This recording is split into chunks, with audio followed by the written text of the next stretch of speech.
Welcome back to CrimePod Castle's Twisted Love series. Ooh, twisted loves. Today we're diving deep into a case from Loni, Okay. Uttar Pradesh, Uttar Pradesh, yeah. back in 2021. And this one really shook me. Oh, wow. It's about how quickly, love and dreams can turn into something devastating. Yeah, it's so true. Like, looking at these cases, it really makes you think. Yeah, it's like a cautionary tale, right? Yeah, for sure. Hidden in plain sight. So, to kind of understand how things went so wrong, let's meet the people at the heart of this story. We have Kajal Sharma. She was a 23-year-old aspiring teacher, working hard, juggling her studies, tutoring job, all to support her family. I mean, she sounds incredibly driven.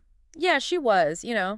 By all accounts, Kajal was bright, friendly, and just determined to make a better life for herself and her loved ones.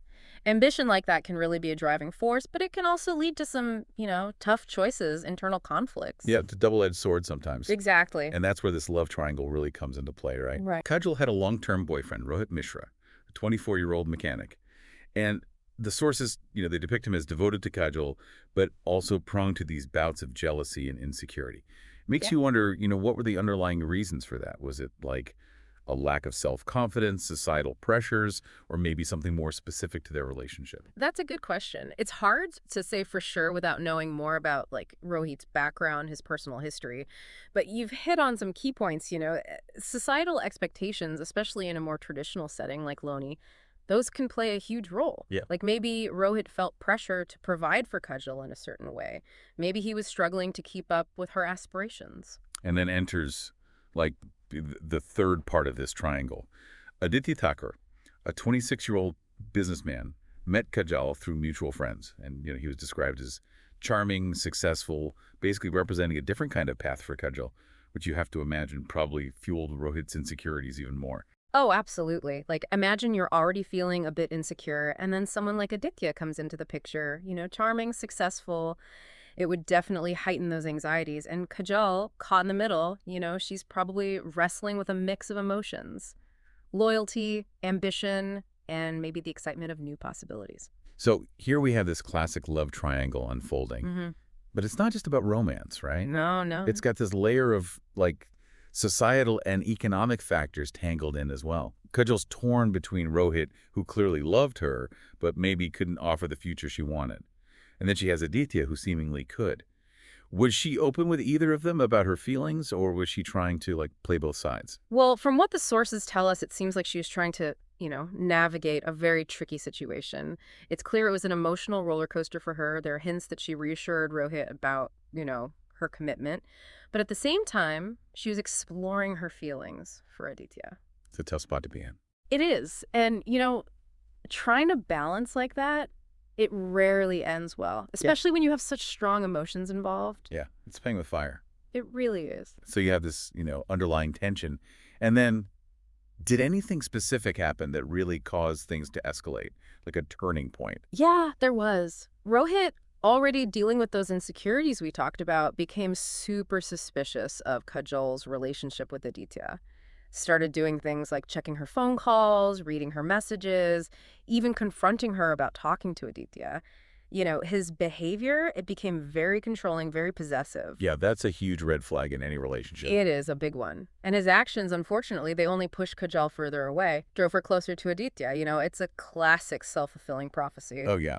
The more he tried to control things, the more out of control they became. Exactly. And I imagine Aditya, seeing what was happening, didn't hesitate to express his own feelings for Kajal. Right. Well, right. So knowing that Rohit was feeling insecure, did Aditya back off at all? Not really. He was pretty open about his feelings for Kajal. He confessed his love for her, even talked about a future together. Maybe that sounds romantic in some situations, but here, it just poured gasoline on the fire, pushed Kajal into an even tougher position. Oh, man. Talk about adding fuel to the fire. Yeah. It's heartbreaking, thinking about those missed opportunities for all of them to just sit down and talk honestly. Like, if only they could have expressed their feelings and concerns in a healthy way. But that didn't happen. So where do things go from here? How does all this simmering tension, how does it erupt into violence? Well, let me tell you. Well, it all kind of culminated on the evening of October 15th, 2021. Kajal and Aditya, they decided to meet at this local park. Just to talk. Okay. I imagine they were trying to figure out, where things stood between them. The classic define the relationship talk. Exactly. But Rohit, driven by all that jealousy and suspicion, he couldn't just let it go. Oh, no? I mean, he couldn't bear the thought of losing Kajal, and his insecurity, it just morphed into this need to control everything. So did he just snap? Pretty much. He followed them to the park, consumed by these thoughts of betrayal. Witnesses even said they saw the three of them arguing. Accusations flying, just raw commotion. It's scary how fast things can escalate, especially when love and jealousy are involved. Yeah, you can almost picture it, right? Like maybe kids playing nearby, completely unaware of what's about to happen. And then these three figures caught in this emotional triangle, almost like a scene from a movie, but with a terrifyingly real ending. Do we know what happened during the actual confrontation? Was there like a specific moment that triggered the violence? Yeah, unfortunately, Rohit, he was overcome with rage, weeks of resentment building up, and he'd brought a knife with him. It's like he'd already reached his breaking point. Words weren't enough anymore. Oh, wow. He needed to lash out, punish those he felt had wronged him. So he attacks Aditya. Yeah, the man he saw standing in his way. And then Kajal, it seems she tried to intervene, tried to reason with Rohit, but tragically she got caught in the middle of it all, became a victim of his rage. That's awful. It's almost like she became a symbol of all his pain, all his shattered hopes. That's a really interesting point, and it kind of gets to the psychology behind these acts of violence. It's often not just about the immediate conflict, It's about these deeper issues, feelings of powerlessness, this desperate need to regain control, even through horrific acts. It's hard to understand how someone could do something like that. Yeah. So what about the aftermath? What happened after the attack? Well, this scene at the park, it must have been chaotic. Witnesses described it as pure terror. Screams, blood. Rohit, realizing what he'd done, he fled. It really left a scar on the community, this dark reminder of what can hide beneath the surface of everyday life. Right. And for the families of Kajal and Aditya, it must have been absolutely devastating. I mean, one minute their daughters, friends, full of life. The next, their lives are cut short just like that. It's the kind of loss that you can never truly recover from. Did the police have much trouble figuring out what happened? Actually, the Loni police acted pretty quickly. They had a lot to go on. Witnesses gave statements, backing up the sequence of events, Rohit showing up, the argument, the attack. They even found the murder weapon, the knife. It was discarded near the scene, and they found Rohit's fingerprints on it, along with traces of the victim's blood. It's like a tragic puzzle, slowly coming together. Exactly. And these days, technology plays such a big role in investigations. Did they look into Kajal, Rohit, and Aditya's digital footprints at all? Oh, right. Their phones, social media, things like that. Yes, exactly. They went through messages, call logs, social media activity, you name it, anything that could give them a glimpse into the relationships, the tensions leading up to that night. And what they found was this digital trail of love, jealousy, possessiveness, and ultimately just despair. Messages showing Rohit's growing paranoia, Kajal trying to calm him down while also exploring things with Aditya, and Aditya's declarations of love, which of course only fueled Rohit's rage. It's crazy to think about how our digital lives, which we often think of as private, can have such real-world consequences.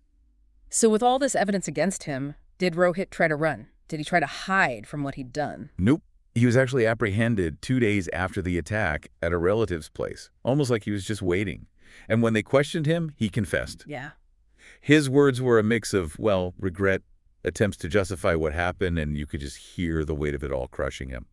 It sounds like in those quiet moments, the reality of his actions finally hit him. Yeah, it's a pretty stark end to this awful story. And what happened next? Did he go to trial? It did. It did. Early 2022, I believe. Right. And it became this huge national story. Yeah, I bet. So the prosecution, I imagine, had a pretty strong case, right? With the premeditation, the fact that he brought the knife, and all that evidence pointing to, his intent. But what about the defense? What was their strategy? Well, they had a tough job ahead of them. They tried to paint it as a crime of passion, saying it was an act committed in this moment of overwhelming rage and emotional distress. Oh, so they were arguing that it wasn't premeditated? Exactly. They were saying he didn't plan to kill Kajal, that it was an unintended consequence of this blind fury, basically trying to get a lighter sentence for him, appealing to, that human element, the idea that anyone can break under pressure. It's a tough argument to make, but I can see why they try it. Acknowledging the horror of what happened, but also trying to show him as a flawed human being, not just a monster. So what was the final verdict? How did the court handle all of this? The jury deliberated for weeks, and in the end, they found Rohit guilty of double murder. The judge, in his sentencing, he acknowledged the signs of emotional distress, but he also made it clear how serious the crime was. Rohit was sentenced to life in prison. Life imprisonment. It's a heavy sentence, but it reflects, the weight of what he did. The loss of two young lives, it really makes you think about all the other people affected, the ripple effects that go beyond the courtroom. What happened to Kajal and Aditya's families? How did they cope with such a horrible loss? It's hard to imagine the pain they must have gone through. Losing someone you love in such a brutal, senseless way, it leaves a wound that might never fully heal. But, the sources mentioned that they showed such strength. Really? Yeah, they spoke out about their laws, advocating for greater awareness about the warning signs of toxic relationships and the importance of getting help when you need it. That's amazing, to be able to turn such profound grief into something positive, something that could help others. It is. It speaks to that human capacity for resilience, finding meaning even in the darkest times. Yeah. And it sounds like they made a real impact, raising awareness, encouraging people to pay attention to red flags, to reach out for help before it's too late. It's a reminder that even from a tragedy like this, there can be some good that comes out of it. Exactly. So as we wrap up our deep dive into this case, what are the key takeaways for our listeners? What can we learn from all of this? Well, I think it's a stark reminder that love, even though it's such a powerful, beautiful thing, can also become destructive. Especially when it's mixed with, insecurity, possessiveness, and a lack of communication. It really emphasizes the need to pay attention to red flags in relationships, to address unhealthy patterns early on, and not be afraid to seek professional help when you need it. And I think it also points to, the role that society plays, how expectations and pressures, especially in cultures with strong traditions around gender roles and economic status, those things can really amplify insecurities within relationships. Yeah, it's a call for us to challenge those norms, to encourage equality and empower people to make their own choices, choices that align with their own values and aspirations. Exactly, to foster a culture of open communication, emotional intelligence, where it's okay to ask for help with relationship issues. And that's something we all have a role in, right? We do. This case is a tragedy, no doubt about it, but it also gives us a chance to learn, to understand the complexities of love and relationships, to see how things can go wrong, to be more aware, to communicate better, and to create a society where these kinds of tragedies happen less often. Yeah, a society where love is celebrated for all the right reasons, not for its potential to hurt and destroy. Well, thank you so much for joining me on this deep dive into the Loni Love Triangle case. It's been a heavy but very important conversation, and I hope it will spark some reflection and maybe even some meaningful dialogue among our listeners. It's been a pleasure being here. And yes, I think these conversations, however challenging, are really crucial for raising awareness. Absolutely. And to all our listeners, if you found this deep dive insightful, please subscribe to CrimePod Castle and follow us on YouTube for more explorations into, human behavior, the dark side of love, and the stories that shape our world. Until next time, stay curious, stay informed, and remember, even in the darkest stories, there's always something to learn, something to share, and something to inspire us to be better, to build a more compassionate and understanding world.